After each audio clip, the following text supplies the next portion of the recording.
కుల సంఘాల భవనాన్ని డ్రా పద్ధతిలో కేటాయింపు. ఇక హుజరాబాద్ ఎమ్మెల్యే పాడి కౌశిక్ రెడ్డి హన్మకొండ జిల్లా కమలాపూర్ మండలంలోని కేంద్రంలో వివిధ కుల సంఘాల భవనాలను హుజరాబాద్ ఎమ్మెల్యే పాడి కౌశిక్ రెడ్డి డ్రా పద్ధతి ద్వారా కుల సంఘాలకు కేటాయించడం జరిగింది. ఈ సందర్భంగా పాడి కౌశిక్ రెడ్డి మాట్లాడుతూ, నన్ను ఎమ్మెల్యేగా గెలిపించినందుకు మీకు కృతజ్ఞతలు తెలియజేస్తున్నాను అని అన్నారు. ఇక అదే విధంగా మహిళా మండలి భవనాలను కూడా నిర్మిస్తానని, ఆటో యూనియన్ల సమస్య కూడా పరిష్కరిస్తానని అన్నారు. నాకు ఓటు వేసినా వేయకున్నా కూడా అందరినీ ఒకే విధంగా చూస్తానని అన్నారు. మహిళా సంఘాలకు కూడా అందరికీ కూడా పేరు పేరున నా హృదయపూర్వక నమస్కారాలు తెలియజేస్తా ఉన్నాను. నేను మాట ఇచ్చిన, నేను మీ అందరు నన్ను ఆశీర్వదించండి, ఖచ్చితంగా మీకు పని చేసి పెడతాను. ఆ రోజు నేను మాట ఇచ్చినట్టే వాస్తవంగా నేను ఎమ్మెల్యేగా గెలిచిన తర్వాత మీ అందరి ఆశీర్వాదంతో ఎమ్మెల్యేగా గెలిచిన తర్వాత నేను మొట్టమొదటి మీటింగ్ కూడా మన కమలాపూర్లోనే పెట్టిన. కమలాపూర్లో నిన్న అఫీషియల్ జనరల్ బాడీ మీటింగ్ ఉంటే ఆ జనరల్ బాడీ మీటింగ్ కూడా ఫస్ట్ మన కమలాపూర్లోనే హుజరాబాద్ నియోజకవర్గంలో అటెండ్ అయింది కమలాపూర్నే అని చెప్పి ఈ సందర్భంగా మీ అందరికీ కూడా తెలియజేస్తూ, మళ్ళీ మీ అందరికీ ఆ రోజు నేను మాట ఇచ్చిన, రేపు ఎమ్మెల్యేగా గెలిచిన తర్వాత ఈ రూమ్ల నంబర్ కూడా మీ అందరికి కూడా అలాట్ చేస్తా ఖచ్చితంగా అని చెప్పిన. ఆ రోజు తెలంగాణ తొలి ముఖ్యమంత్రి కేసీఆర్ గారి నాయకత్వంలో మరియు కేటీఆర్ గారు కూడా వచ్చి పెద్ద ఎత్తున ఆ రోజు కేటీఆర్ గారు, దయాకర్ రావు గారు అందరూ కూడా వచ్చి పెద్ద ఎత్తున ఇక్కడ ఇవన్నీ కూడా ఓపెన్ చేసుకుంది. కూడా పోయినసారి ఫిబ్రవరి 5వ తారీఖుకి ఓపెన్ చేసుకుంది. మీ అందరికీ కూడా ఒక్కసారి గుర్తు చేస్తూ ఉన్నాను. ఇలా మాట ఇచ్చినట్టు మాట తప్పకుండా మడమ తిప్పకుండా మీ అందరికీ నంబర్లు ఎవరిది వాళ్ళకి అలాట్ చేసింది కూడా దయచేసి మీ అందరు కూడా మర్చిపోకండి.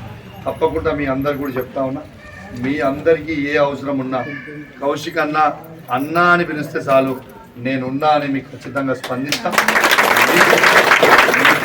నిత్యం అందుబాటులోనే ఉంటాం. మీకు ఏ అవసరం ఉన్నా ఒక ఫోన్ కాల్ కొట్టుని ఖచ్చితంగా మీకోసం నేను వచ్చి పనిచేస్తా. మీకే అవసరం ఉన్నా, పర్సనల్గా ఉన్నా, ఏ అవసరం ఉన్నా కూడా ఖచ్చితంగా నాకు ఫోన్ చేయండి. నా వంతు సహాయ సహకారం ఖచ్చితంగా చేస్తాను. మీకు ప్రభుత్వం లేదని ఎవరు అధైర్యపడాల్సిన అవసరం ఏం లేదు. ప్రభుత్వం ఉన్నా లేకున్నా స్థానికంగా ఎమ్మెల్యేగా నేను ఉన్నా మీ అందరికీ మీకు అవసరపడ్డ రోజు మీరు ఏ పని ఉన్నా సరే, మీ పర్సనల్ పని అయినా సరే, గవర్నమెంట్ పని అయినా సరే, ఏ పని ఉన్నా కూడా నన్ను అప్రోచ్ కావచ్చు. నా వంతు సహాయ సహకారం ఖచ్చితంగా మీ అందరికి కూడా ఉంటుందని చెప్పి ఈ సందర్భంగా మీ అందరికి కూడా తెలియజేస్తూ, ఖచ్చితంగా మహిళా భవనాలకు కూడా చెప్తా ఉన్నాను, మహిళా సోదరమన్నకు కూడా చెప్తా ఉన్నాను. సరే మాది ప్రభుత్వం లేనప్పటికీ నాకు ఎప్పుడు అవకాశం వచ్చినా కూడా ఖచ్చితంగా ఈడ ఉన్న మీకు సంబంధించిన దాదాపు 10 గ్రూపులు ఉన్నాయి. ఆ 10 గ్రూపులకి అందరికీ కూడా మీ అందరికీ కూడా ఇట్లాంటి రూమ్స్ ఆడ నుంచి లైన్గా కట్టించే ప్రయత్నం కూడా చేస్తా అని చెప్పి అదేవిధంగా పోయినసారి నేను ఎమ్మెల్సీగా ఉన్నప్పుడు మీకు 10 లక్షల రూపాయలు నేను అప్పుడు శాంక్షన్ చేయడం జరిగింది. ఇప్పుడు దాని మందము ఖచ్చితంగా ముగ్గు పోసుకొని పని అయితే స్టార్ట్ చేసుకుందాం. మా గౌరవ సర్పంచ్ గారిని కోరుతా ఉన్నాను, ఎట్లా మీరు మాకు పూర్తిగా చేసిరు, బిల్లులు వచ్చినా రాకుండా మీరు మాకు పనిచేసి పెట్టినందుకు మీకు కూడా మా ప్రత్యేకంగా ధన్యవాదాలు తెలియజేస్తా ఉన్నాను.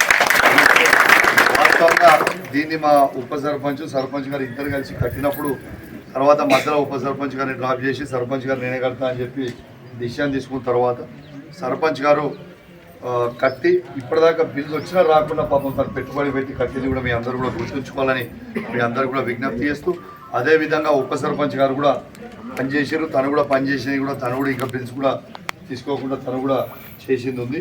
కాబట్టి వీళ్ళిద్దరికీ మాత్రం ఖచ్చితంగా మనం కృతజ్ఞతగా మనందరం కూడా ఉండాలి. అట్లనే నువ్వు ఎట్లా కట్టినావు, మాకు మంచి పేరు ఉన్నది నీకు, దయచేసి ఆ 2 కూడా మీరు కంప్లీట్ చేస్తే సంతోషిస్తామని మీకు తప్పకుండా మేము కూడా అండగా ఉంటాం. ఏం బిల్స్ రాలేదని అధైర్యపడాల్సిన అవసరం లేదు. ఖచ్చితంగా నేను కూడా ఫైనాన్స్ సెక్రటరీ గారితో కూడా మాట్లాడుతూ మీకు బిల్స్ ఇప్పించే ప్రయత్నం కూడా ఖచ్చితంగా చేస్తా అని చెప్పి సందర్భంగా మీ అందరి ఆధ్వర్యంలో మీ అందరు కూడా మాటిస్తూ, మీ అందరు కూడా దయచేసి అందరే మర్చిపోలే కానీ కొందరు పోయిన ఎలక్షన్లు ఇంత పనిచేసినా మర్చిపోయారు. వాళ్ళు దయచేసి మర్చిపోతుంది. దయచేసి సరే పోయిన దానికంటే అంత అధ్వానం కాదు కానీ కొంచెం మంచిగానే గుంజుకొచ్చారు, కానీ ఇప్పటికీ కొంచెం నేను లీడ్ ఉంటుంది అనుకున్నా కానీ పర్వాలేదు. మీకు ఎప్పుడు ఎల్లవేళగా మీ పెద్ద కొడుకులాగా మీకు ఏ విధంగా అయితే మాట ఇచ్చినో అదే విధంగా మీతో ఉంటా అని చెప్పి ప్రతి అక్కకి ప్రతి చెల్లెకు కూడా చెప్తున్నా. మీ అందరికి కూడా అందుబాటులో నేను ఉంటా. ఇదే విధంగా నేను ఎమ్మెల్యే గెలిచినప్పుడు ఇట్లనే ఉన్నా, ఓడిపోయినప్పుడు ఇట్లనే ఉన్నా, ఇప్పుడు గెలిచినా కూడా ఇట్లనే ఉంటాయి, ఏం వరి కావాల్సిన అవసరం ఏం లేదు. మీకు ఆ రోజు కూడా చెప్పినా ఇట్లనే వచ్చి మీతో ముచ్చట్లు పెడతా అని చెప్పినా ఇట్లనే వచ్చినా మీతో ముచ్చట్లు పెడతా, అంతేనా? మీకు ఖచ్చితంగా ఉంటా. మీకు ఏ అవసరం ఉన్నా కూడా ఖచ్చితంగా నాకు చెప్పండి. మీ మహిళా భవనం కూడా వీలైనంత వరకు ఆ 10 భవనాలు కూడా కంప్లీట్ చేసి ప్రయత్నం చేస్తా. అదేవిధంగా ఆటో యూనియన్ అండ్ ట్రాలీ యూనియన్కి కూడా మాటిస్తా ఉన్నా. మీకు అప్పుడు మీకు proceeding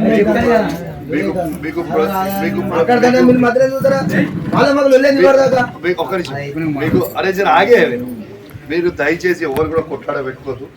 auto union trolley union దయచేసి మీకు దండం పెట్టి చెప్తా ఉన్నా, ఎవరు కూడా కొట్లాడ పెట్టుకోవద్దు.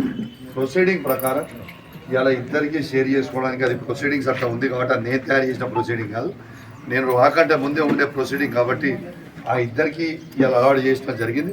కానీ తప్పకుండా రేపు ఇది ఎన్నో రోజులేం పట్టదు, ఒక 6-7 నెలలు అనుకుంటున్నాను నేను వాళ్ళు డబ్బులు అందిస్తే. లేకుండా మ్యాక్సిమం సంవత్సరం లోపల కట్టించే ప్రయత్నం కూడా చేసినప్పుడు ఇటు అదేమో ఎస్టీ సంఘంకి మనం ఇచ్చేసినాం.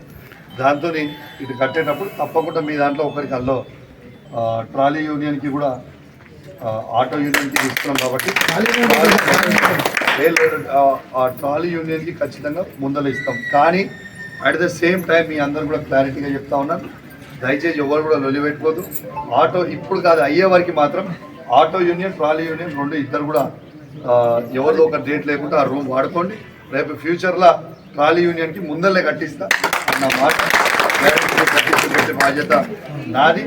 నేను మీకు ఇప్పుడు ప్రొసీడింగ్ ప్రకారం మాత్రం అది కట్టించే వారికి మాత్రం ఇది మాత్రం ఇద్దరిది, అది కట్టించే వారికి మాత్రం ఇద్దరిది. దయచేసి మీరు మీ అందరికీ దండం పెట్టి చెప్తున్నా, దయచేసి కొట్లాడుకోవద్దు. ఇది ఒక చిన్న విషయం, పెద్ద విషయం కాదని చెప్పి తెలియజేస్తూ, మరియు మహిళలందరికీ కూడా చెప్తా ఉన్నాం, మీకు కూడా ఖచ్చితంగా మహిళా భవనం వీలైనంత తొందరగా కంప్లీట్ చేయించేసే ప్రయత్నం చేస్తాం, పక్కా చేసే ప్రయత్నం చేస్తాం. మీ అందరు కూడా